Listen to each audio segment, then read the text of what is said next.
کہ نان بھائی یہ لے پیسوں کی آواز پکڑ، یہ لے اپنے کھانے کی بھاپ کی قیمت ان سکوں کی کھنک میں وصول کر لے، یہ لے یہ سکوں کی آواز تیرے کھانے کی خوشبو کی قیمت ہے۔ ارد گرد کھڑے لوگ ہنس ہنس کر پاگل ہو گئے تھے۔ نان بھائی اپنی خفت میں بولا کہ یہ پیسے دینے کا کون سا طریقہ ہے؟ بہلول نے جواب دیا کہ اگر تو اپنے کھانے کی بھاپ اور خوشبو بیچے گا تو اس کی قیمت تجھے سکوں کی آواز کی صورت میں ہی ادا کی جا سکتی ہے۔ بہلول دانا ہمیشہ کی طرح ایک دن ہارون رشید کو نصیحت کرنے کے لیے شاہی محل میں آئے، اگرچہ انہیں معلوم تھا کہ اس مغرور عباسی خلیفہ کے کانوں پر جوں تک نہیں رینگتی، لیکن عادت سی ہو گئی تھی کہ وہ کبھی کبھار محل میں آ کر اشاروں سے خلیفے کو سمجھائیں کہ وہ غلطی پر ہے۔ ہارون بھی بہلول کی باتیں سننے کا عادی ہو چکا تھا، اگرچہ وہ چپتی ہوئی باتیں کرتے تھے اور خلیفے کے ساتھ تو گستاخانہ رویہ اختیار کرتے تھے، اس کے باوجود بھی ہارون بہلول کی باتوں کو سنجیدہ نہیں لیتا تھا۔ لیکن اب کی دفعہ بہلول دانا نے بھاری محفل میں ایسی حرکت کی جسے خلیفہ بہت ناراض ہوا۔ بہلول دانا دربار میں داخل ہوا تو دیکھا لوگوں کی ایک بڑی تعداد ہارون کے ارد گرد بیٹھی ہوئی ہے۔ جس طرف بہلول نے نظر دوڑائی کہیں بیٹھنے کی جگہ ہی نظر نہیں آئی، ساتھ ہی اس نے یہ بھی احساس کیا کہ کوئی شخص انہیں دیکھ کر خوش نہیں ہوا۔ وہ تھوڑی دیر تک کھڑے ہو کر لوگوں کو تکتے رہے، اس کے بعد مجمع کو چیرتے ہوئے سیدھے تخت کی طرف بڑھے اور ہارون رشید کے ساتھ تخت پر بیٹھ گئے۔ شامتی لوگ چیخنے چلانے لگے کہ یہ کیسی حرکت ہے، یقیناً بہلول دیوانہ ہو گیا ہے، ابھی تک کسی نے خلیفے کی اس طرح سے بے احترامی نہیں کی تھی۔ ہارون رشید لوگوں کی باتیں سن کر بہلول دانا کی طرف غصے سے دیکھنے لگا، لیکن بہلول ٹس سے مس نہیں ہوا۔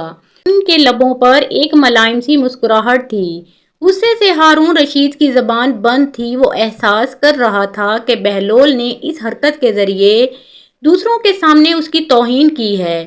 سب لوگ حیران ہو کر خلیفے اور بہلول دانا کی طرف دیکھ رہے تھے۔ ہارون رشید گہری سوچ میں پڑ گیا، لیکن اسے سمجھ نہیں آ رہا تھا کہ کس طرح سے بہلول دانا سے اپنی جان چھڑائے۔ اچانک اس کے ذہن میں ایک ترکیب آئی، وہ ایک مصنوعی مسکراہٹ کے ساتھ بہلول دانا کی طرف دیکھ کر بولا کہ اب جب تم تکلیف کر کے ہم سے ملنے آئے ہو تو تم سے ایک سوال کرنا چاہتے ہیں، اگر تم اس کا جواب دو گے تو ہم تمہیں 1000 دینار انعام میں دیں گے، لیکن اگر تم اس کا جواب نہیں دے سکے تو ہم حکم دیں گے کہ تمہاری مونچھیں اور داڑھی منڈوا کر تمہیں ایک گدھے پر سوار کر کے گلی کوچوں اور بازاروں میں پھرایا جائے۔ بہلول دانا سمجھ گئے تھے کہ خلیفہ انتقام پر اتر آیا ہے، اس لیے اس کی توہین کرتے ہوئے بولے، مجھے تیرے دیناروں کی تو ضرورت نہیں ہے، البتہ ایک شرط کے ساتھ تیری پہلی بوجھنے کے لیے تیار ہوں۔ ہارون رشید نے پوچھا کہ کیسی شرط؟ بہلول دانا نے کہا کہ اس شرط پر کہ تم مکھیوں کو حکم کرو کہ وہ مجھے نہ ستائے۔ ہارون رشید سر جھکا کر سوچنے لگا، اس کے بعد دوسری طرف دیکھا، ایسا لگ رہا تھا کہ وہ توقع کر رہا تھا کہ مجمع سے کوئی شخص بہلول کو جواب دے دے، لیکن سب دنگ رہ گئے۔ مجبوراً ہارون رشید کہنے لگے کہ یہ ناممکن ہے، اس لیے کہ مکھیاں تو میرا حکم نہیں مانتی۔ بہلول دانا حقارہ سے ہارون رشید کو دیکھتے ہوئے بولا کہ تم کیسے بادشاہ ہو جو ان ناچیز مکھیوں کے سامنے عاجز ہو۔ اس بات پہ تمام درباری کہکے لگا کر ہنسنے لگے۔ ہارون رشید غصے کے عالم میں ایسی نظروں سے درباریوں کی طرف دیکھنے لگا کہ اس کے رعب سے سب کے لبوں کی ہنسی اور مسکراہٹ دور ہو گئی اور ان کی سانسیں رک گئیں۔ بہلول دانا نے اندازہ لگایا کہ انہوں نے ہارون رشید کو حد سے زیادہ دوسروں کے سامنے رسوا کیا ہے۔ اس کے بعد بہلول دانا نے یہ ارادہ کیا کہ ہارون رشید کی دلجوئی کرے اور اس کے غصے کو ٹھنڈا کرے۔ انہوں نے ہارون رشید سے کہا کہ اب اپنی پہلی پوچھو، میں کسی شرط کے بغیر اس کو بوجھنے کے لیے تیار ہوں۔ ہارون رشید نے کہا کہ اگر تم نہیں بتا سکے تو وہی سزا دوں گا جو میں نے پہلے کہی تھی۔ اب یہ بتاؤ کہ وہ کون سا درخت ہے جس کی عمر 1 سال ہے اور اس کی 12 شاخیں ہیں، ان میں سے ہر ایک شاخ پر 30 پتے ہیں، ان پتوں کا ایک رخ روشن ہے اور دوسرا کالا ہے۔ بہلول دانا سوچ میں پڑ گئے۔ انہوں نے بعض لوگوں کو یہ کہتے ہوئے سنا کہ یہ کیسا عجیب سوال ہے، بہلول دانا تو اس کا جواب نہیں دے پائے گا، اسے تو سزا ملے گی۔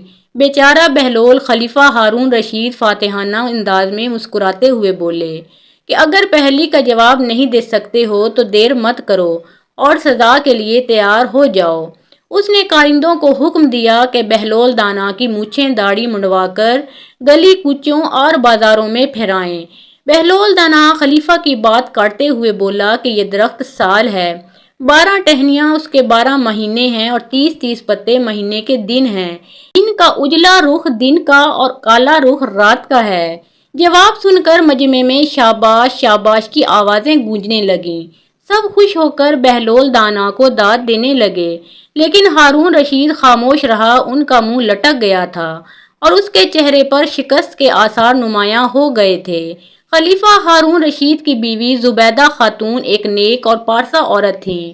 انہوں نے اپنے محل میں 1000 ایسی خادماں رکھی ہوئی تھیں جو قرآن کی حافظہ اور قاریہ تھیں۔ ان سب کی ڈیوٹیاں مختلف شفٹوں میں لگی ہوئی تھیں، چنانچہ ان کے محل سے 24 گھنٹے ان بچیوں کے قرآن پڑھنے کی آواز آ رہی ہوتی تھی۔ ان کا محل قرآن کا گلشن محسوس ہوتا تھا۔ ایک دن ہارون رشید اپنی بیوی کے ساتھ دریا کے کنارے ٹہل رہا تھا۔ ایک جگہ بہلول دانا کو بیٹھے ہوئے دیکھا۔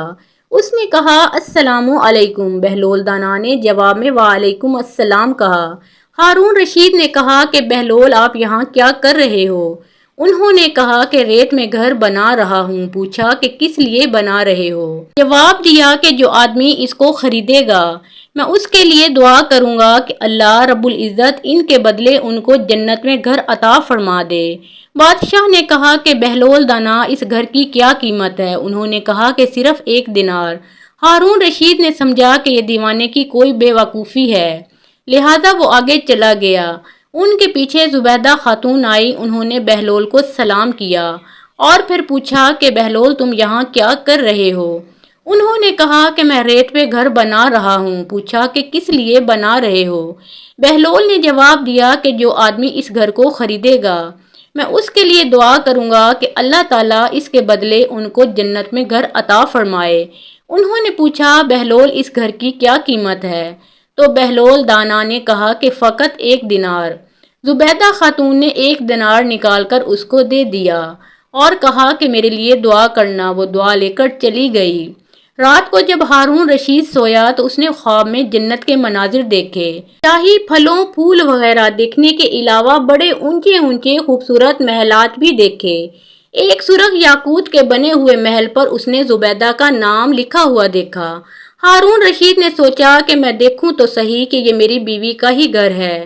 وہ محل میں داخل ہونے کے لیے جیسے ہی دروازے پر پہنچا تو ایک درباری نے ان کو روک لیا۔ ہارون رشید کہنے لگا کہ اس پر تو میری بیوی کا نام لکھا ہوا ہے، لہذا مجھے اندر جانے دیجیے۔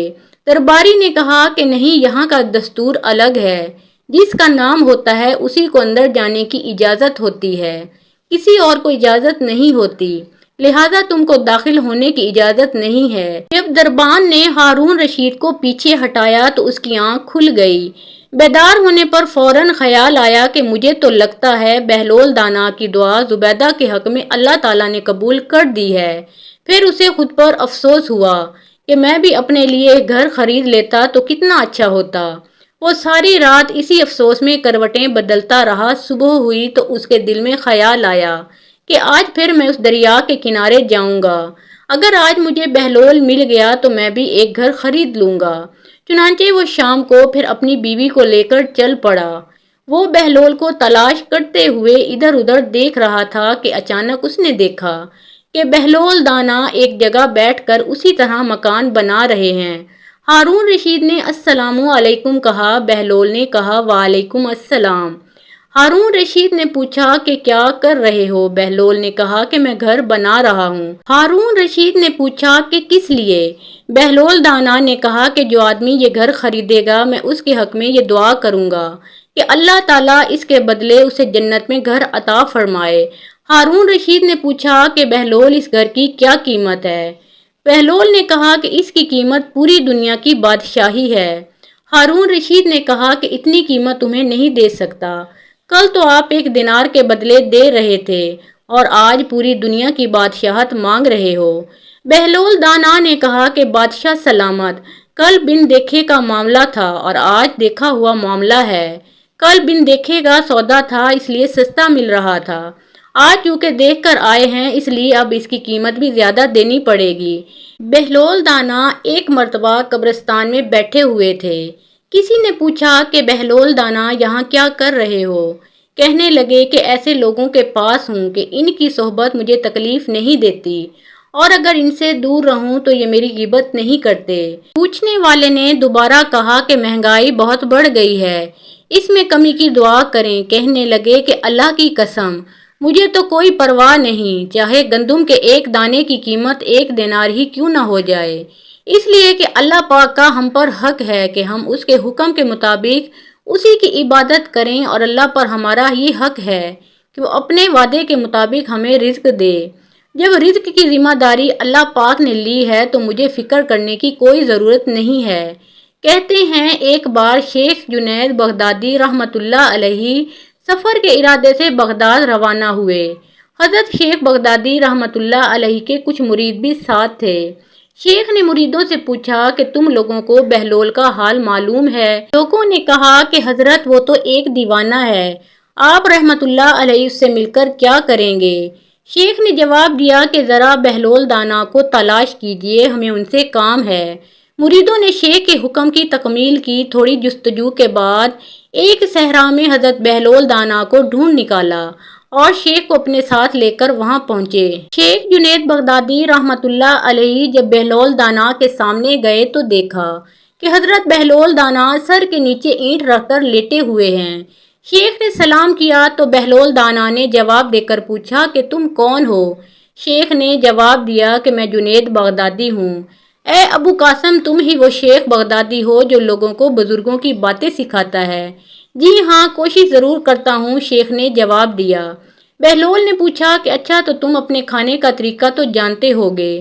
جنید بغدادی نے کہا کہ کیوں نہیں، بسم اللہ پڑھتا ہوں اور اپنے سامنے کی چیز کھاتا ہوں، چھوٹا نوالا بناتا ہوں، آہستہ آہستہ چباتا ہوں، دوسرے کے نوالے پر نظر نہیں ڈالتا اور کھانا کھاتے وقت اللہ کی یاد سے غافل نہیں ہوتا۔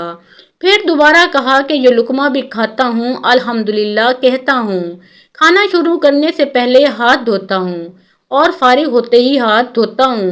یہ سن کر بہلول دانا اٹھ کر کھڑے ہوئے اور اپنا دامن شیخ کی طرف جھڑک دیا، پھر ان سے کہا کہ تم تو انسانوں کو پیر و مرشد بننا چاہتے ہو اور یہ حال ہے کہ اب تک کھانے پینے کا طریقہ بھی نہیں جانتے۔ یہ کہہ کر بہلول دانا نے اپنا راستہ لے لیا۔ شیخ کے مریدوں نے کہا کہ یا حضرت یہ شخص تو دیوانہ ہے۔ ہاں دیوانہ تو ہے مگر اپنے کام کے لیے ہوشیاروں کے بھی کان کاٹتا ہے، اس سے سچی بات سننا چاہیے اور اس کے پیچھے چلے۔ بہلول ایک ویرانے تک پہنچ کر ایک جگہ بیٹھ گیا۔ شیخ بغدادی اس کے پاس پہنچے تو انہوں نے شیخ سے پھر وہی سوال کیا کہ کون ہو؟ آپ نے کہا کہ میں ہوں شیخ بغدادی جو کھانا کھانے کا طریقہ نہیں جانتا۔ بہلول دانا نے کہا کہ خیر تم کھانا کھانے کے آداب سے تو ناواقف ہو لیکن گفتگو کا طریقہ تو جانتے ہی ہوگے۔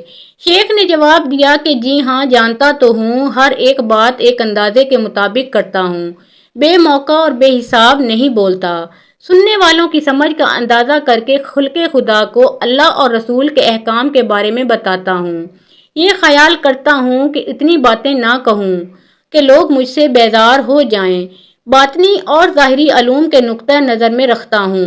اس کے ساتھ گفتگو کی آداب سے متعلق کچھ اور باتیں بھی بیان کی تو بہلول دانا نے کہا ایک کھانا کھانے کے آداب تو ایک طرف، تمہیں تو بات کرنے کا بھی ڈنگ نہیں آتا۔ پھر شیخ سے منہ پھیر کر ایک طرف چل دیے۔ مریدوں سے خاموش نہ رہا گیا اور انہوں نے کہا کہ یا حضرت یہ شخص تو دیوانہ ہے، آپ دیوانے سے بھلا کیا توقع رکھتے ہیں؟ حضرت جنید بغدادی رحمۃ اللہ علیہ نے کہا کہ مجھے تو اس سے ابھی اور کام ہے، تم لوگ نہیں سمجھ سکتے۔ اس کے بعد شیخ نے پھر بہلول کا پیچھا کیا۔ بہلول دانا نے رک کر پیچھے مڑ کر دیکھا اور کہا کہ تمہیں کھانا کھانے اور بات کرنے کے آداب نہیں معلوم، سونے کا طریقہ تو تمہیں معلوم ہی ہوگا۔ شیخ نے کہا کہ جی ہاں معلوم ہے، جب میں عشاء کی نماز اور درود و وظائف سے فارغ ہو جاتا ہوں تو سونے کے کمرے میں چلا جاتا ہوں۔ یہ کہہ کر شیخ نے سونے کے وہ آداب بیان کیے جو انہیں بزرگان دین کی تعلیم سے حاصل ہوئے تھے۔ بہلول دانا نے کہا کہ معلوم یہ ہوتا ہے کہ تم کو سونے کے آداب بھی نہیں آتے۔ یہ کہہ کر بہلول دانا نے جانا چاہا تو حضرت جنید بغدادی رحمۃ اللہ علیہ نے ان کا دامن پکڑ لیا اور کہا کہ اے حضرت، میں نہیں جانتا، اللہ کے واسطے تم مجھے سکھا دو۔ کچھ دیر کے بعد بہلول دانا نے کہا کہ میاں، یہ جتنی باتیں تم نے کہی سب بات کی چیزیں ہیں، اصل بات مجھ سے سنو۔ کھانے کا اصل طریقہ یہ ہے کہ سب سے پہلے حلال کی روزی ہونی چاہیے۔ اگر غذا میں حرام چیز ہے تو جو آداب تم نے بیان کیے ہیں ان کے برتنے سے کوئی فائدہ نہیں ہوگا اور دل روشن ہونے کی بجائے اور تاریک ہوتا چلا جائے گا۔ شیخ جنید بغدادی رحمۃ اللہ علیہ نے بے ساختہ کہا کہ جزاک اللہ۔ پھر بہلول دانا نے بتایا کہ گفتگو کرتے وقت بھی سب سے پہلے دل کا پاک اور نیت کا صاف ہونا ضروری ہے، اور اس کا بھی خیال رہے کہ جو بات کہی جائے اللہ کی رضامندی کے لیے ہو۔ اگر کوئی دنیاوی لگاؤ کے فضول قسم کی بات ہو تو خواہ تم کتنے ہی اچھے الفاظ میں کہو، تمہارے لیے وبال بن جائے گی۔ اس لیے ایسے کلام سے خاموشی بہتر ہے۔ اسی طرح سونے کے متعلق جو تم نے مجھ سے کہا وہ بھی اصل مقصود نہیں ہے۔ اصل بات یہ ہے کہ جب تم سونے لگو تو تمہارا دل بغض، کینے اور حسد سے خالی ہو، تمہارے دل میں دنیا اور مال دنیا کی محبت نہ ہو، اور نیند آنے تک اللہ کے ذکر میں مشغول رہو۔ حضرت بہلول دانا کی بات ختم ہوتے ہی حضرت جنید بغدادی رحمۃ اللہ علیہ نے ان کے ہاتھوں کو بوسہ دیا اور ان کے لیے دعا کی، مگر جنید بغدادی رحمۃ اللہ علیہ کے مرید یہ منظر دیکھ کر حیران رہ گئے۔ انہیں اپنی غلطی کا احساس ہوا اور یہ بات ان کی سمجھ میں آ گئی کہ ہر شخص کو چاہیے کہ جو بات نہ جانتا ہو اسے سیکھنے میں ذرا بھی نہ شرمائے۔ ایک مرتبہ جناب بہلول دانا کسی نخلستان میں تشریف رکھتے تھے۔ ایک تاجر کا وہاں سے گزر ہوا، وہ آپ کے پاس آیا، سلام کر کے سامنے بیٹھ گیا اور انتہائی ادب سے گزارش کی کہ حضور، تجارت کی کون سی ایسی چیز خریدوں جس میں نفع ہو؟ بہلول دانا نے فرمایا کہ کالا کپڑا خرید لو۔ تاجر نے شکریہ ادا کیا اور الٹے قدموں واپس چلا گیا۔ جا کر اس نے علاقے میں دستیاب تمام کالا کپڑا خرید لیا۔ کچھ دنوں کے بعد شہر کا بہت بڑا آدمی انتقال کر گیا۔ ماتمی لباس کے لیے سارا شہر کالے کپڑے کی تلاش میں نکلا ہوا تھا۔ اب سارا کپڑا اس تاجر کے پاس ذخیرہ تھا۔ اس نے منہ مانگے داموں پر فروخت کیا اور اطمینان نفع کمایا کہ جتنا ساری زندگی نہیں کمایا تھا، اور بہت ہی امیر و کبیر ہو گیا۔ ایسے ہی کچھ دن کے بعد وہ گھوڑے پر سوار کہیں سے گزرا۔ جناب بہلول دانا وہاں تشریف رکھتے تھے۔ وہ وہیں گھوڑے پر بیٹھے بولا، او دیوانے، اب کی بار کیا لوں؟ بہلول دانا نے فرمایا کہ تربوزے لے لو۔ وہ بھاگا بھاگا گیا اور ساری دولت سے پورے ملک کے جتنے تربوزے تھے وہ خرید کر ذخیرہ کر لیے۔ ایک ہی ہفتے میں سب خراب ہو گئے اور وہ کوڑی کوڑی کا محتاج ہو گیا۔ اسی خستہ حالی میں گھومتے پھرتے ہوئے پھر ان کی ملاقات بہلول دانا سے ہوئی تو انہوں نے کہا کہ یہ آپ نے میرے ساتھ کیا کیا ہے؟ جناب بہلول دانا نے فرمایا کہ میں نے نہیں، تیرے لہجوں اور الفاظوں نے سب کیا ہے۔ جب تو نے ادب سے پوچھا تو مالا مال ہو گیا، اور جب گستاخی سے پوچھا تو کنگال ہو گیا۔ اس کو کہتے ہیں با ادب با نصیب اور بے ادب بے نصیب۔